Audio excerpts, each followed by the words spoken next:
Kolkata night রাইডার্সের বিদেশি opener নিয়ে আজকের ভিডিওতে আলোচনা করব।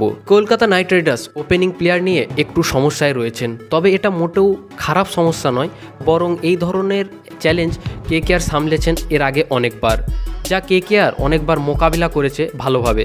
প্রথমেই বলি, ফিল্ড শট চলে যাওয়ার কারণে অনেকেই মনে করছেন কলকাতা নাইট রাইডার্সের ওপেনিং হয়তো দুর্বল হয়ে যাবে। না মুন্না না, কিন্তু আসল হলো ফিল্ড সল্ট কলকাতা নাইট রাইডার্সের সমর্থকদের মনে একটা আলাদা জায়গা তৈরি করে নিয়েছিল।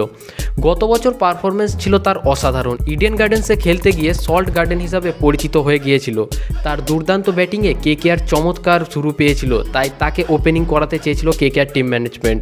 ফিল্ড সল্ট চলে যাওয়ায় কেকেআরের অবশ্যই খারাপ লেগেছে, কারণ কম সময়ের মধ্যে কলকাতার সমর্থকদের সাথে তার একটা ভালো বন্ডিং হয়ে গিয়েছিল।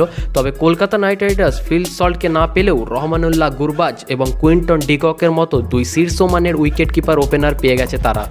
এই দুই প্লেয়ারের রয়েছে অসাধারণ কোয়ালিটি। এবার প্রশ্ন হলো কেকেআর কাকে খেলাবে। কুইন্টন ডিকক অনেকের জন্য সেরা ওপেনার হতে পারে, বিশেষ করে ইডেনের পিচে তার পারফরমেন্স অসাধারণ। 2023 সালে 50 ওভারের ওয়ার্ল্ড কাপে ডিকক ছিল তৃতীয় সর্বোচ্চ রান স্কোরার, 594 রান করেছিলেন তিনি।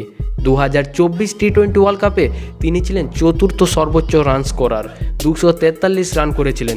এবং পরে ক্যারিবিয়ান প্রিমিয়ার লিগে ডিকক ছিল second highest run scorer, 453 run করেছিলেন 161 স্ট্রাইক রেটে। অর্থাৎ কুইন্টন ডিকক বর্তমানে ফর্মে আছেন এবং ইডেনের পিচ তার জন্য আদর্শ।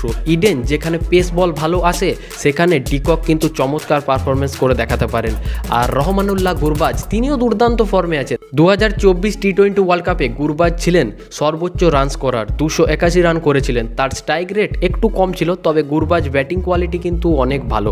সাম্প্রতিক আবুধাবি টি10 লিগে গুরবাজ 17 বলে 41 রান করেছেন, আর সেখানেও তিনি 232 রান করেছেন 191 স্ট্রাইক রেটে।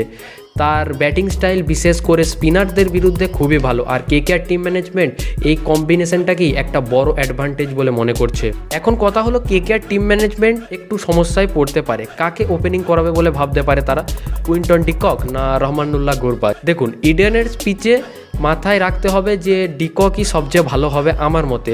তবে গুরবাজের ফর্মও ভালো রয়েছে। গুরবাজ একজন তরুণ ব্যাটসম্যান এবং তার অনেক ভবিষ্যৎ এখন উজ্জ্বল। 3 বছরের সার্কেলে তাকে একদম প্রস্তুত করা যাবে। তবে ফিল্ড সল্ট চলে গেলেও কেকেআরের দুইজন ওপেনার খুবই ভালো পেয়েছে, কুইন্টন ডিকক এবং রহমানুল্লাহ গুরবাজ। আমার ব্যক্তিগত পছন্দ হবে কুইন্টন ডিকককে ওপেনিং করানো, তবে কিছু পিচে গুরবাজের প্রয়োজন হবে, তখন তাকে খেলানো যেতে পারে।